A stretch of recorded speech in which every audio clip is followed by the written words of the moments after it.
അസ്സലാമു അലൈക്കും. തസ്കിയ തജ്വീദ് ക്ലാസിൻ്റെ 9ാം ഭാഗം. ഇനി നാം പഠിക്കാൻ പോകുന്നത് സാക്കിനായ മീമിൻ്റെ നിയമങ്ങളാണ്. കഴിഞ്ഞ ക്ലാസ്സുകളിൽ പഠിച്ചത് സാക്കിനായ നൂനിൻ്റെയും തൻവീനിൻ്റെയും ആയിരുന്നു.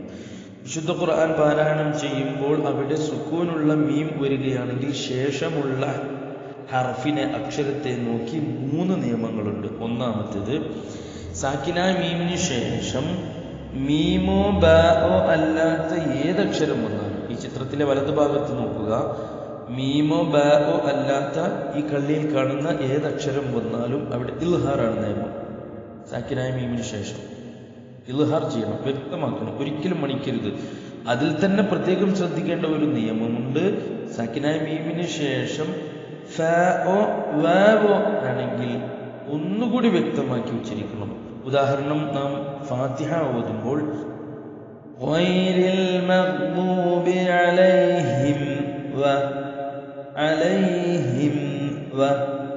എന്ന് വ്യക്തമാക്കണം. അല്ലാതെ അലൈഹിം വലല്ലാ എന്ന് പെട്ടെന്ന് ഒരല്പം പോലും മടിക്കൽ വരുന്ന രീതിയിൽ അല്ലെങ്കിൽ ഇദ്ഹാർ ചെയ്യാതെ പോകാൻ പാടില്ല. ഗൈറിൽ മഗ്ദൂബി അലൈഹിം വലല്ലാ അങ്ങനെ ഓതണം. ഇനി താഴെ ഒരു ഉദാഹരണം കൊടുത്തിട്ടുണ്ട്. വഔറസകും, അവിടെ മണിക്കാൻ പാടില്ല. വഔറസകും അർളഹും അതും ഇദ്ഹാറാണ്. അർളഹും വദിയാറഹും കണ്ട വദിയാറഹും വഅംവാലഹും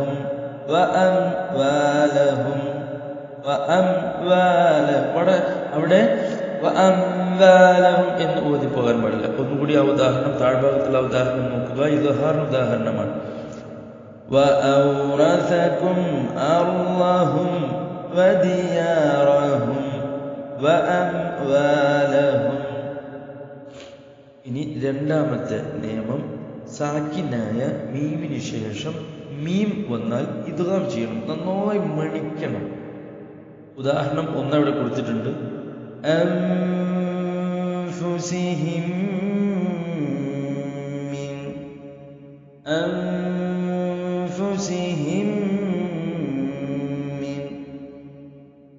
മൂന്നാമത്തെ നിയമം ഇഖ്ഫാ ആണ്.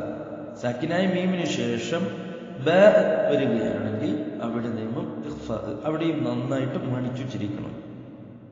വമാഹും ബിഖാരിജീൻ.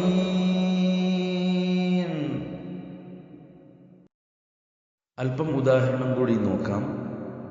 ആദ്യം സാക്കിനായ മീമിന് ശേഷം മീം വന്നതിനുള്ള ഉദാഹരണം, ഇദ്ഗാമിന് ഉദാഹരണം. ലകും,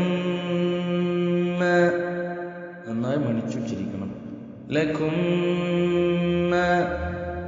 അതിന് താഴെ ഇലൈക്കും മുർസലൂൻ, ഇലൈക്കും മുർസലൂൻ. അടുത്തത് യഅതിയന്നകും മിന്നി. അടുത്തത് ഇന്നഹും മഅകും. ഇനി ഇഖ്ഫാഇന് ഉദാഹരണം, സാക്കിനായ മീമിന് ശേഷം ബ വന്നതിന് ഉദാഹരണം.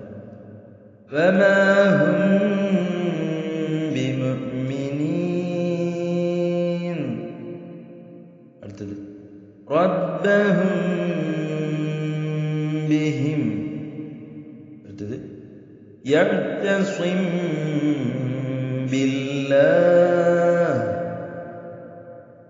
ഫഹ്കും ബൈനഹും. ഇൽഹാർ ഉദാഹരണം.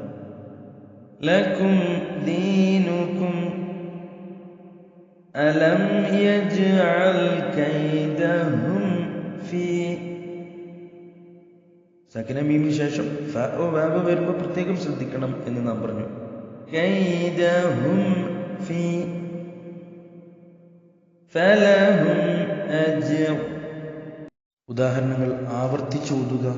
അല്ലാഹു തആല വിശുദ്ധ ഖുർആന്റെ അഹ്ലുകാരിൽ നമ്മൾ ഉൾപ്പെടുത്തുമാറാകട്ടെ. ദുആ വസിയത്തോടെ. അസ്സലാമു അലൈക്കും.